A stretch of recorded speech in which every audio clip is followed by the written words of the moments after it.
Hoy en el Laboratorio de la Contratación, en este tiempo de encuentro, está con nosotros Martín Sánchez. Él es inspector jefe de la unidad adscrita a la Fiscalía Especial contra la Corrupción y la Criminalidad Organizada. Y bueno, bienvenido al Laboratorio de la Contratación. Muchas gracias. A ver, la primera pregunta, ¿cómo se llega a ser inspector jefe de esta unidad y cuál es el perfil profesional más adecuado en su opinión? Bueno, yo he conseguido este puesto en base a 23 años de empleo en la Policía Nacional, de los cuales desde casi 20 años han estado relacionados con la delincuencia económica. Mi formación profesional se basa en una licenciatura en Ciencias Económicas allá por el año 90 y tantos, y bueno, a partir de ahí ingresé en la Policía Nacional y rápidamente enganché con la delincuencia económica, así que bueno, esa experiencia es la que me ha facilitado llegar a este puesto. Seguramente, bueno, para los que no conocemos las interioridades de ese trabajo, cuéntenos un poco cómo se hacen, cómo se siguen las pistas de los delitos económicos, si tiene algún paralelismo con la manera en la que se siguen las pistas en cualquier otro tipo de delitos. Sin duda, sin duda.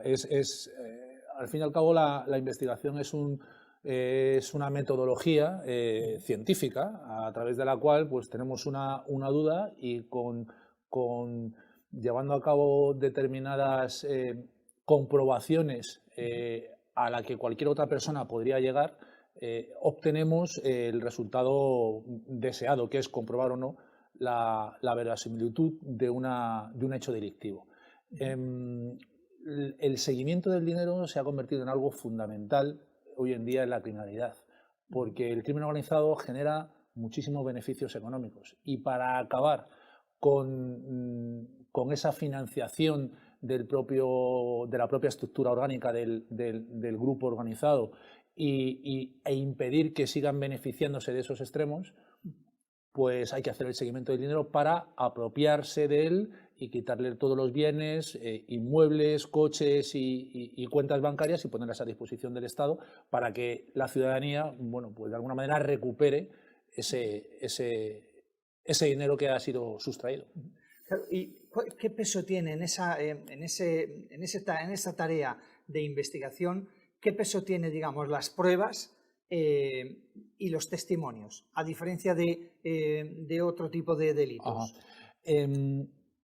Aquí no nos vamos a encontrar nunca con un cuchillo lleno de sangre en el que aparecen las huellas del asesino. Aquí vamos a tener un conjunto de evidencias que nos van a dirigir hacia la persona que está detrás de la estructura criminal, ya sea por la actividad delictiva general que realice o porque sea especialista en el blanqueo de capitales.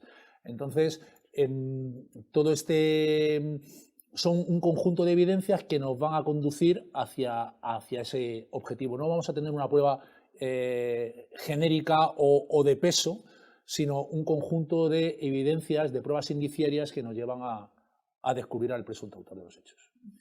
Con la incorporación de las nuevas tecnologías de la información y la comunicación, ¿eso les ha cambiado la manera de proceder al cuerpo al que usted pertenece para la investigación de los delitos económicos, y al mismo tiempo se ha generado un nuevo tipo de delitos que utilizan estas herramientas quizás para intentar encubrir o despistar cualquier operación tendente a resolver cualquier acción criminal o delictiva? Así es, así es.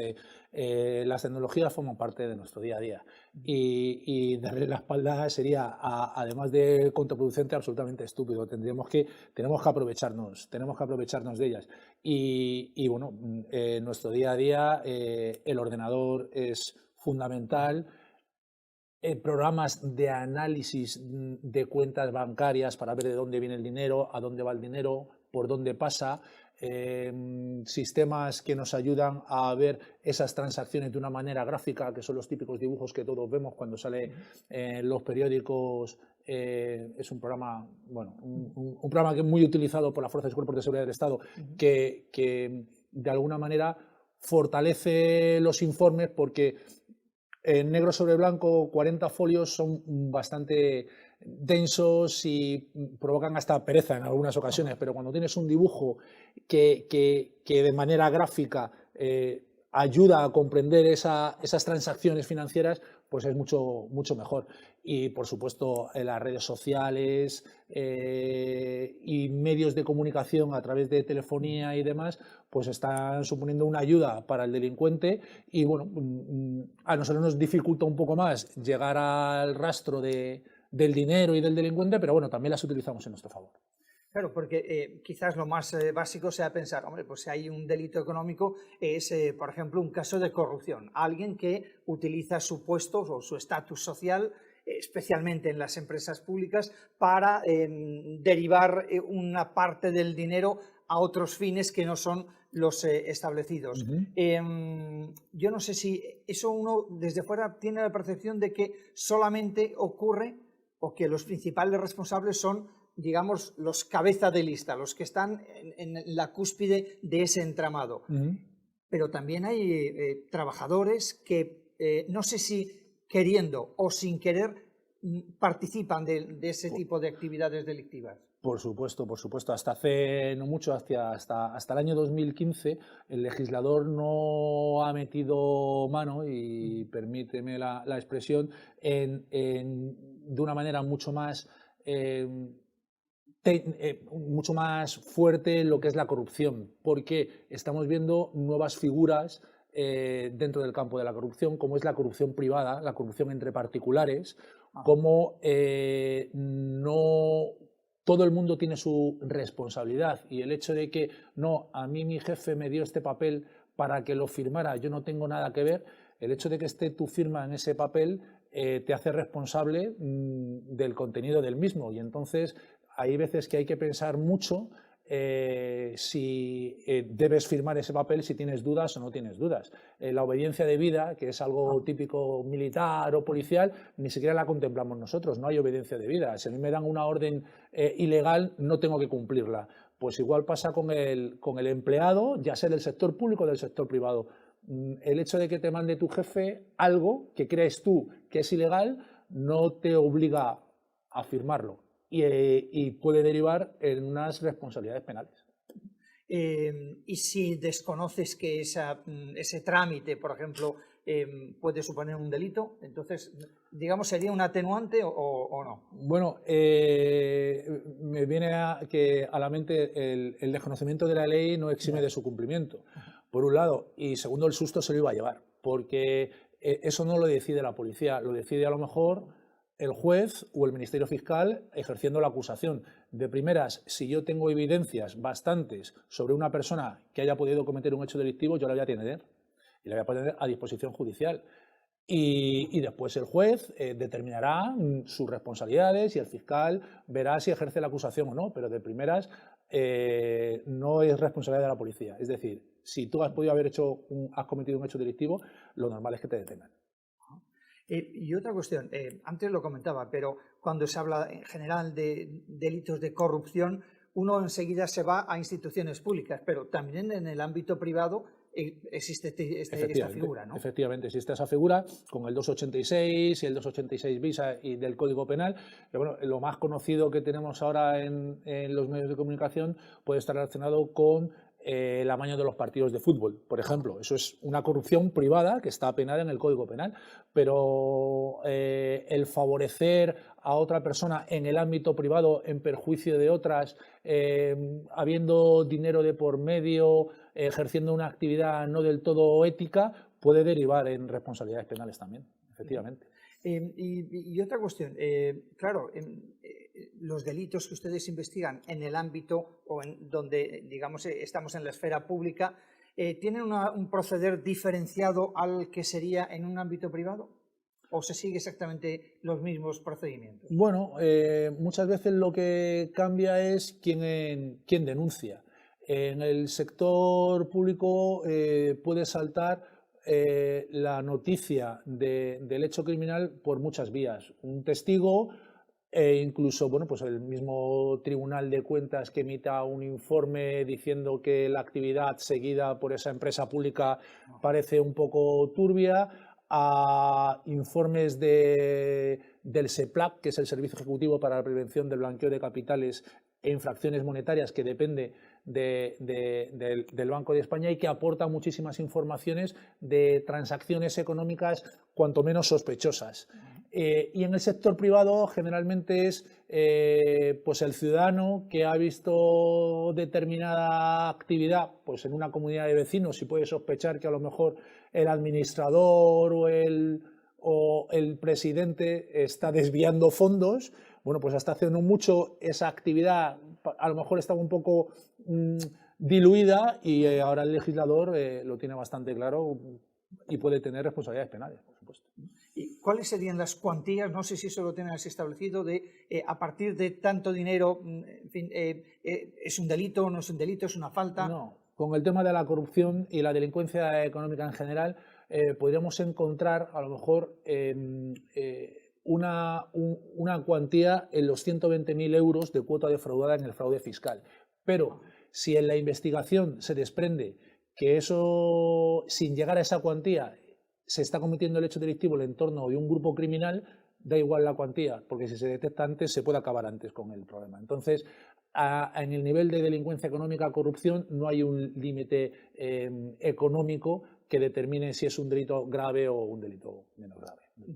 Y especialmente en el ámbito público, ¿quiénes son los principales denunciantes cuando los hay?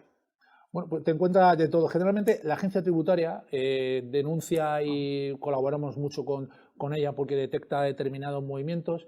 El arrepentido, la figura del arrepentido, bueno, pues no es que esté arrepentido de haberse llevado dinero desviado, sino muchas veces es porque la organización le ha dejado aparte y como venganza, pues ahora denuncio los hechos que estáis cometiendo vosotros. Eso es fundamentalmente las circunstancias que nos encontramos. El ciudadano que transmite información es fundamental. ¿Y cuáles son las actividades más habituales en su cometido diario dentro de la persecución del fraude? ¿Hay algún tipo de fraude que digas, está ahora es tendencia, por decirlo de alguna manera? ¿O no? Están todos están de moda. No podemos decir que... A ver, es cierto que, por ejemplo, la corrupción urbanística ha descendido o por lo menos no tenemos información que sea tan abundante como en años anteriores.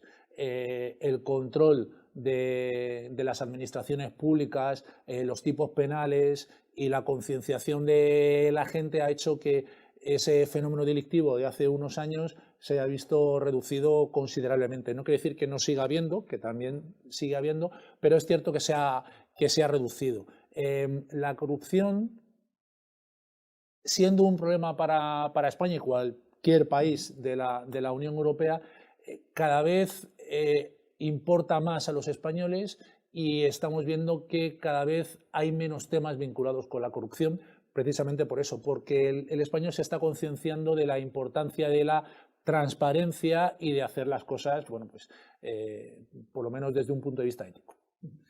Justamente señalaba el sector de la construcción. ¿Hay algún área de la actividad económica, digamos, que genere un mayor porcentaje o cantidad de delitos económicos o no? Es decir, cuando uno habla de construcción, uno se imagina enseguida, bueno, pues seguramente a la hora de contratar administraciones públicas que mueven mucho dinero, pues seguramente sea, en fin, digamos que tengamos una X por lo menos de prevención o de precaución, pero ¿puede haber otros sectores igualmente identificados o que levanten más sospechas o no? Sí, bueno, es en general. Con la construcción pública siempre se corre el riesgo del desvío de fondos, lo que inicialmente estaba presupuestado, bueno, pues que empieza a aumentar de una manera exponencial y bueno, de hecho hay temas, hay investigaciones a día de hoy que están vinculadas con ese tipo de actividades que proceden del año 2005, 6 y 7.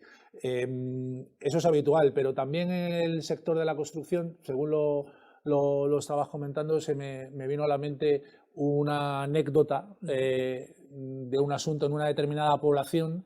Iba a actuar una cantante y entonces una concejal de cultura llama al concejal de urbanismo, las llamadas estaban intervenidas, estaban los teléfonos intervenidos, diciéndole que que esa cantante tenía un caché de 30.000 euros.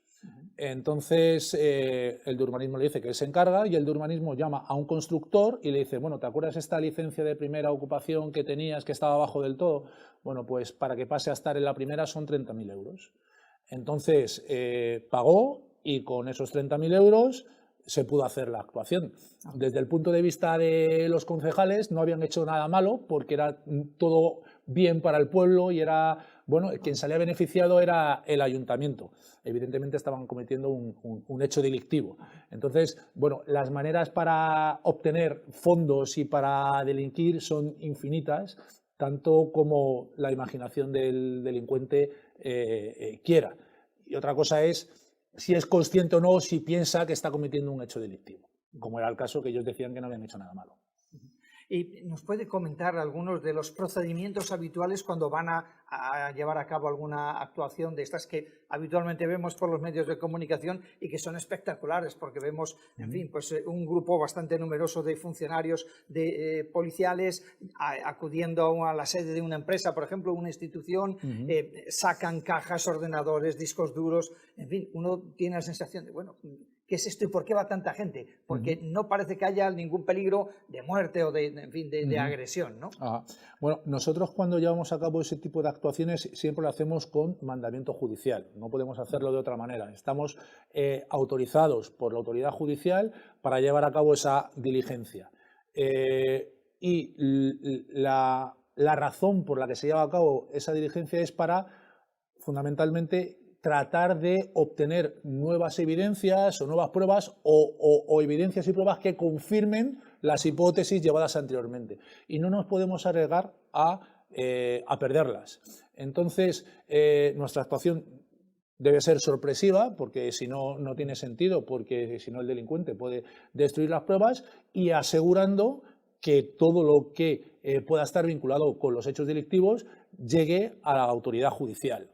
Entonces, bueno, pues entramos y tenemos un estricto control sobre las personas y sobre todo aquello que pueda tener, sobre que esa persona pueda tener capacidad de actuación, ordenadores, teléfonos, es decir, si entramos en una determinada empresa, pues lo primero es, pues se dejan de tocar los ordenadores, se deja de tocar los teléfonos, se identifica a todas las personas que están allí dentro y se procede a incautar todos aquellos documentos en soporte papel o en soporte digital que puedan estar relacionados con nuestra investigación. Y me da igual que la persona a la que le quite el teléfono me diga que el teléfono es suyo particular, que está siendo investigado y yo estoy autorizado por el juez, pues me llevo el teléfono porque tengo que analizarlo porque puede ser una prueba fundamental en nuestra investigación. Y coméntenos, ¿cuál es la reacción, o cuál suele ser la reacción de las personas cuando realizan ese tipo de intervenciones? Bueno, a ver, mal haríamos si no fuera sorpresiva para ellos. Generalmente el cabecilla, el autor de los hechos delictivos, o al menos el intelectual, bueno, no se sorprende demasiado porque sabe que estaba cometiendo un hecho delictivo y ahí, bueno, pues me han pillado, ¿vale? El golpe más duro es aquellas personas que a lo mejor están en un escalón inferior y creen que, como estaban actuando a las órdenes de esa persona, pues no tienen ningún tipo de responsabilidad.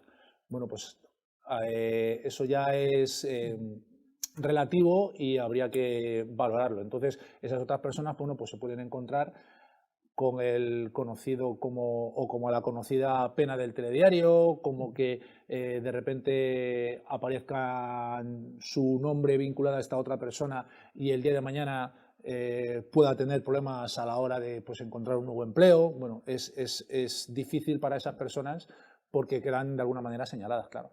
Claro, y ahora, por lo que ustedes conocen, ¿se tiene más en cuenta a la hora de evitar incurrir en delitos económicos o financieros la importancia que se le está dando de hace relativamente poco tiempo al momento actual a la importancia de la reputación de las empresas y de las instituciones? Es decir, si una persona realiza negocios con en fin, otras que pueden resultar sospechosas per se, pues en fin, genera una mala imagen de marca que seguramente pueda ser perjudicial para su propia empresa, ¿no? Claro, claro, eso es así con, bueno, pues en general con todos los aspectos de nuestra vida cotidiana. No es lo mismo, pues eso, ir a cenar a cualquier lado en un ambiente de amigos y mantener una actitud normal que de repente hacer un botellón.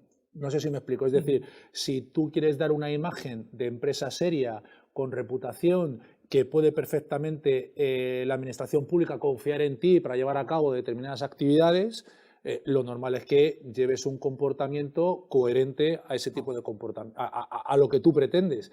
Si te relacionas con gente que ha podido tener vinculaciones delictivas, pues no debe ser sorprendente que a lo mejor no obtengas la puntuación que tú querías o estimabas en un determinado proceso de contratación. Claro.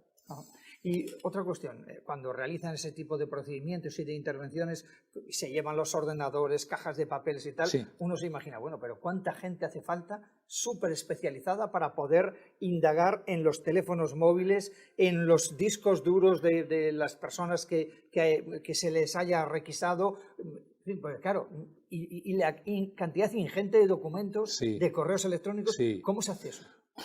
Echándole muchas horas, Alipio, echándole muchas horas. Ten en cuenta que a lo mejor nos encontramos con un disco duro que tiene 40.000 correos y hay que ver uno a uno todos los correos. Y tienes ahí un policía que se está leyendo uno a uno todos los correos.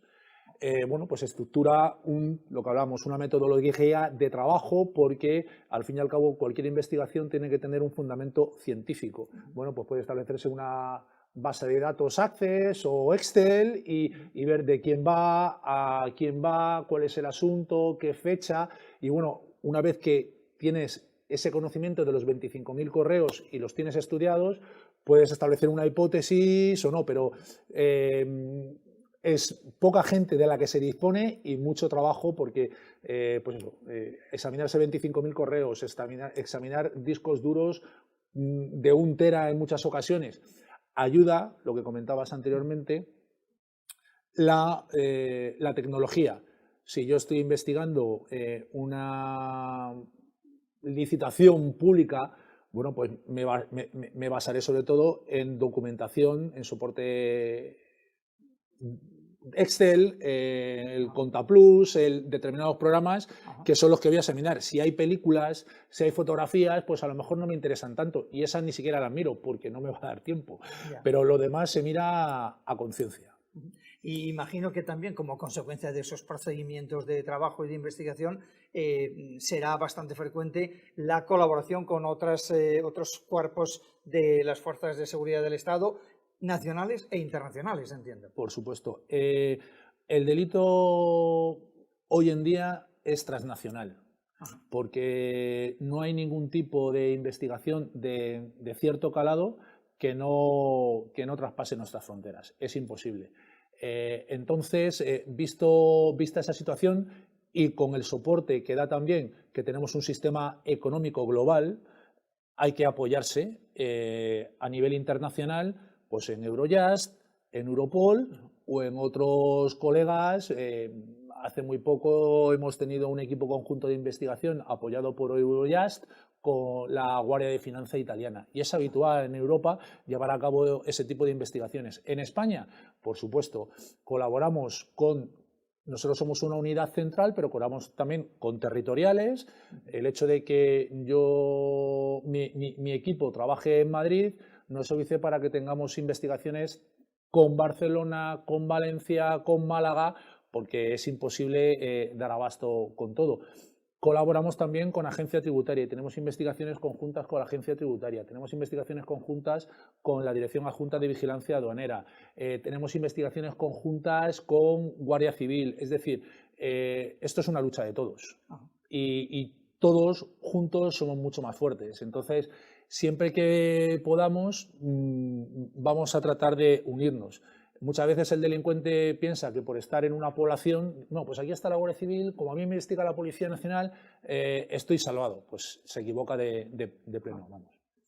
Y otra cuestión, porque antes, bueno, como consecuencia de esa colaboración, yo no sé si hay lugares en nuestro país, comunidades autónomas o regiones, donde haya un mayor número de delitos económicos o financieros. no sé si quizás Madrid o Cataluña por la importancia económica que tienen, o el País Vasco, Andalucía. Lo has dicho tú, Olimpio. Generalmente, la mayoría de las investigaciones vinculadas con delincuencia económica y con corrupción se ubican donde el PIB de las comunidades autónomas de España pues, es más elevado. Madrid, en Andalucía, bueno, pues nos acordamos de Málaga, en el Levante, pues Valencia, Alicante.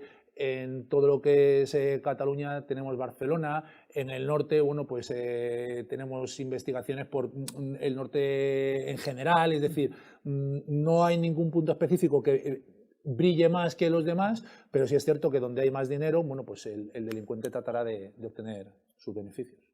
¿Y cree usted que se está trabajando en profundidad en evitar o en fin, en que no proliferen como en años anteriores los delitos de corrupción, especialmente en lo que se refiere a la contratación pública? Sí, sin duda. El legislador está muy preocupado, ha aumentado considerablemente las penas vinculadas a este tipo de actividades económicas. Insisto, desde la modificación del año 2015 constantemente va habiendo modificaciones que refuerzan esa posición en contra de la corrupción. Aparece por primera vez la definición de funcionario público en el Código Penal, que es muy importante. También aparece bueno, el tráfico de información, que es simplemente la proposición o la provocación en ese tipo de información privilegiada, ya también es un hecho delictivo. Es decir, se está mucho más pendiente, el legislador es mucho más consciente de la importancia que tiene y ese control es el que hace probablemente que se haya reducido el número de investigaciones vinculadas con la corrupción y que la percepción de corrupción que tenemos en España, los ciudadanos en España en general, pues ha mejorado. Es decir, pensamos que somos un país menos corrupto, ya lo dice la Transparencia Internacional en su último informe del año 2019. Y otra cuestión en relación a esto, yo no sé si nos puede dar algún consejo para todas aquellas personas que nos pueden estar viendo ahora de la importancia que tiene, bueno, pues especialmente el formarse de la mejor manera posible para el cumplimiento de sus tareas, aunque sean, digamos, subalternas y no sean cargos de dirección, digamos, notorios, porque la toma de decisiones o la participación en algunas decisiones es fundamental y si se parte con una buena formación seguramente se pueden evitar algunas acciones que puedan ser delictivas. Sin duda, la formación es fundamental y el conocer cuáles son tus funciones y cuáles son tus responsabilidades. Es decir, lo que comentábamos antes, la obediencia debida está fuera de nuestro margen de actuación a nivel general, a nivel de cualquier ciudadano. Y si pensamos que tenemos responsabilidad en la tramitación de determinado expediente y demás, pues no tenemos que tener ninguna duda a la hora de o bien negarnos o en solicitar apoyo de quien sabe para decir, oye, ¿hasta qué punto me compromete a mí la firma de este documento porque yo no lo veo claro? El hecho de que no lo veas claro, si hay una responsabilidad penal detrás, puede suponer por lo menos un susto y que, bueno, pues llamen a tu puerta. Claro, pero en digamos, en ese tipo de actuaciones habrá personas que es que yo no sabía que esto podía suponer una figura delictiva. Claro. Y entonces, aunque el no conocer la ley no exime su cumplimiento, pero podría valorarse como un atenuante el hecho de no saber que esa conducta podía ser o contribuir a un delito económico. Bueno, eso dependerá del juez. Yo, a nivel, la actuación policial va a ser contundente. Y va a hacer lo que la autoridad judicial ha determinado con el apoyo del Ministerio Fiscal. Es decir, si se entiende que tiene algún tipo de responsabilidad, por supuesto se va a proceder a la detención. Otra cosa es que posteriormente se ha determinado que era imposible que esta persona supiese que lo que estaba haciendo era ilegal. Bueno, la legislación española cubre ese posible hueco, pero bueno, habiendo herramientas para formarte, habiendo herramientas para poder dirimir si lo que estoy haciendo es legal o ilegal, que ese error sea salvable es complicado. Entonces, yo lo que trataría es de cuidarme muy mucho y de estar muy bien informado sobre cuáles son mis responsabilidades. Y en esa línea, ¿cuál cree usted, por su experiencia, que podría ser el papel que puede jugar una institución como el laboratorio de la contratación donde nos encontramos a la hora no sé, de formar, de dar información de lo que ocurre en el día a día. Bueno, yo entiendo que es clave y fundamental tener a alguien al que acudir a consultarle las dudas que te puedan plantear el día a día. Hasta ahora, bueno, me parece a mí una iniciativa muy interesante porque y muy a la mano de cualquiera que necesite acudir a centros como este para que le ayuden y le aconsejen qué es lo que puedo hacer, y para eso la formación es fundamental. Y le voy a hacer una pregunta que es la que yo creo que desde fuera los que somos legos en esta materia generalmente comentamos, más allá de las tertulias. Cuando hay un delito económico, cuando hay un delito de corrupción, sea cual sea la institución, uno dice, vale, a lo mejor se ha cogido a los culpables y tienen su pena, digamos, de prisión, pero el dinero, en fin, que se ha subvertido nunca aparece. O no siempre aparece todo, no sé, tenemos esa sensación. Sí. ¿Qué nos puede decir? ¿Eso es así o no? ¿O es no sé, una leyenda urbana? No, tienes toda la razón. A ver, hay parte del dinero que se gasta, evidentemente, y generalmente el malo tiene una buena vida y va a saber invertirlo muchas veces en su estómago o en su nivel de vida. Pero también es cierto que, como cualquier actividad que genera muchos beneficios económicos, está vinculada al blanqueo de capitales. Al blanquearse, pues se obtienen inmuebles, se obtienen coches, se obtienen inversiones en el extranjero que nosotros vamos a investigar. Y aunque no se encuentre el dinero líquido, montante y sonante, sí se van a hacer las anotaciones preventivas de no disposición de los bienes, de manera que esos bienes van a quedar a disposición de la autoridad judicial y el día de mañana pueden ser embargados, y el dinero que se obtenga de esa subasta, bueno, pues pasaría al erario público. Es decir, que a lo mejor no encuentras, como en determinadas operaciones que hemos hecho, pues 25 millones de euros envasados al vacío debajo del salón de casa del malo, pero sí encuentras un chalet en primera línea de playa valorado en 10 millones de euros. Claro, la adquisición del chalet, los muebles, todo eso es un gasto. Entonces, la adquisición de obras de arte también las intervenimos en muchos casos y todo eso se termina subastando. No ves el dinero en cash, pero sí está ahí, sí está ahí.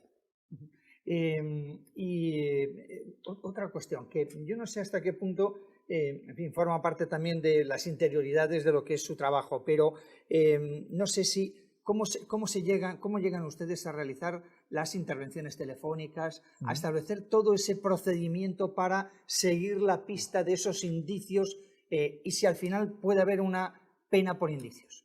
Sí.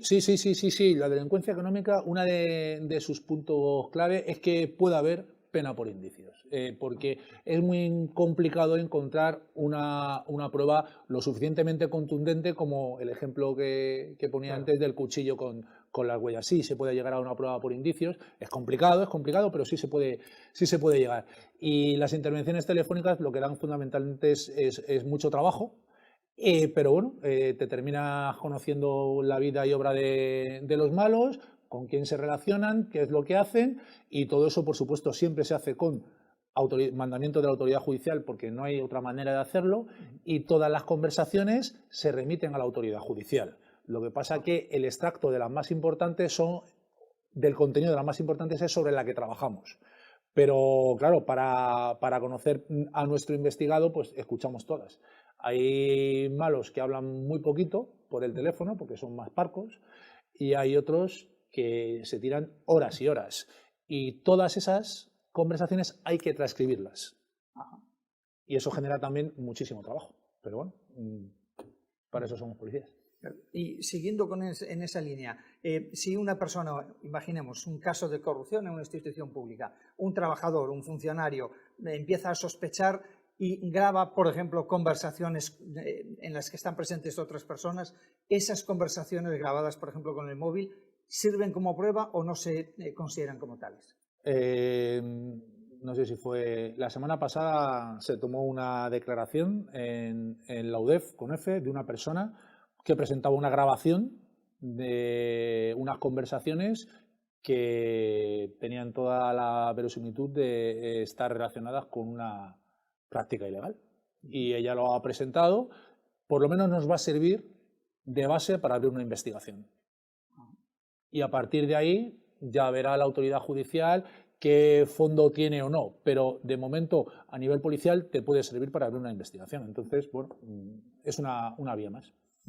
Y otra cuestión que también desde fuera siempre solemos preguntarnos, ¿siguen existiendo de verdad paraísos fiscales? Sí, por supuesto, por supuesto. En la Unión Europea, a bote pronto, solamente con lo que hay en las islas del Canal y demás, también es cierto que nos falta una determinada formación relacionada con el paraíso fiscal. Un paraíso fiscal no es más que, pues eso, un tax haven, ¿no? Un sitio donde van a cobrarte menos impuestos que en tu localidad de origen. Entonces, bueno, ahí también hay una guerra porque hay determinados países de la Unión Europea que tienen unos impuestos más laxos y por eso muchas empresas se domicilian ahí porque pagan menos impuestos.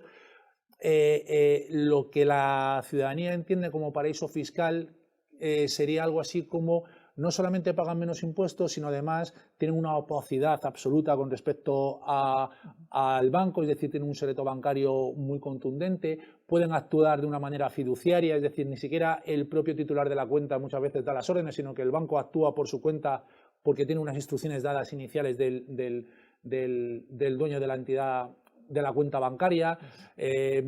En Europa, como paraísos fiscales, bueno, perfil, hay algunos países que tienen perfil de paraíso fiscal. Lo que pasa que como tal no están reconocidos porque al final eso es un listado que se saca y se dice, estos son los paraísos fiscales. Y hay veces que hay intereses políticos que hacen que determinados países entren y salgan de ese listado. Y es posible que ustedes, en fin, se pongan a trabajar no tanto por el delito económico cometido en sí, sino, digamos, por la tarea o la operación posterior de la que antes hablaba de los blanqueos. Cuando uno intenta blanquear algo, que ese sea el inicio de una investigación y den con el origen de un supuesto fraude o corrupción. Así es. Hay dos vías en nuestras investigaciones. Hay dos vías. Por un lado, tienes al malo y a partir del investigado vas hacia atrás haciendo un seguimiento del dinero hasta llegar a obtener esos beneficios de los que ha podido gozar el investigado, y otras veces es al revés. Tienes información bancaria, fiscal, del SEPLAC, donde indican determinadas transacciones y desde ese dinero vas tirando para atrás hasta llegar al malo. Es decir, se trabajan las dos vías a la vez porque va a reforzar mucho más la labor policial y judicial. ¿Y tienen ustedes tiempo para coger vacaciones? ¿O no? Bueno, a ver, tenemos que hacer turnos, porque, claro, como cualquier servicio policial, siempre hay policía. Entonces, evidentemente, eso de agosto cerrado por vacaciones, pues no. En agosto algunos se van de vacaciones y otros están trabajando, y cuando vienen los que se van, los que se quedaron se marchan. Estamos, claro, como cualquier servicio de 24 horas, estamos permanentemente. Lo que pasa que sí es cierto que a nivel de policía judicial, a nivel de investigación, tenemos unas exigencias de horario pues que disfrutan a lo mejor dentro de mi propia corporación pues otros servicios. Bueno, pues pueden tener un horario más cerrado. Nosotros no tenemos horario. Ayer yo vine el sábado de un viaje y ayer descansé lo justo, hoy estoy trabajando y bueno, pues es decir, ni fines de semana muchas veces puedes permitirte. Y en eso existe, como en otros muchos asuntos, la estacionalidad. Hay momentos del año en los que los delitos económicos, digamos, no sé si son más activos o proliferan más que en otras épocas, y tenemos picos, época pico y época valle.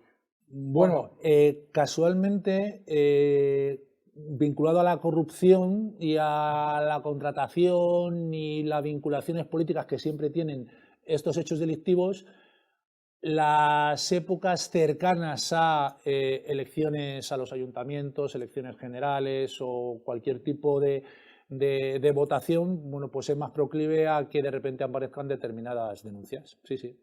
Ajá. Bueno, pues ha sido un placer contar con usted aquí en el laboratorio de la contratación. Aquí que la máxima es buscar la máxima transparencia, Sí. nos ha ayudado a entender más pues bueno, cómo es esa labor también de los fuerzas y cuerpos de seguridad del Estado en la investigación del delito económico financiero. Así que le deseamos toda la suerte del mundo. Muchísimas gracias. Y nada, que les vaya muy bien. Encantado de haber estado estos minutos con vosotros y enhorabuena por la iniciativa. Muchísimas gracias. Pues nada, gracias.